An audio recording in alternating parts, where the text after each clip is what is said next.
So hi guys, welcome back to my YouTube channel, and basically in today's video we'll be talking about Ernesto Valverde.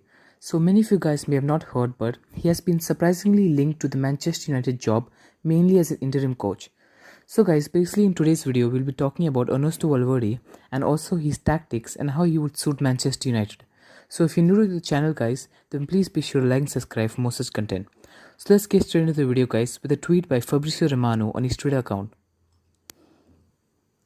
So Fabrizio Romano said Manchester United board had direct contact with former Barca manager Ernesto Valverde today. As per Jamie Jackson, no decision made yet. He is one of the 5 candidates in the list in case Mauricio Pochettino won't be allowed to leave Paris Saint-Germain.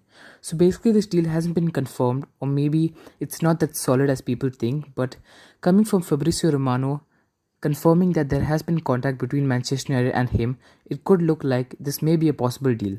So let's just take a look at the lineup he would go with. So this is basically the lineup for today's game against Villarreal. I think he would make 2 changes. That is, I think he'd play Matic over McTominay and Pogba over Fred. I think for the remainder of the season the lineup stays the same because as we know Rafael Varane is injured and Luke Shaw doesn't look to his form. Also Marcus Rashford is going under a bad period and obviously Bruno will slot in. So guys, let me know in the comments if you would like Ernesto Valverde.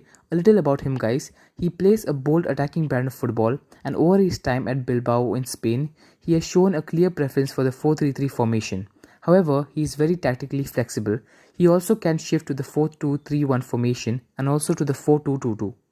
So basically, he's a tactical genius, but somehow it failed at Barcelona, but maybe he can regain his form and start a new coaching era at Manchester United. So let me know in the comments if you would like him in Manchester United guys, and personally, I think I would take him as an interim.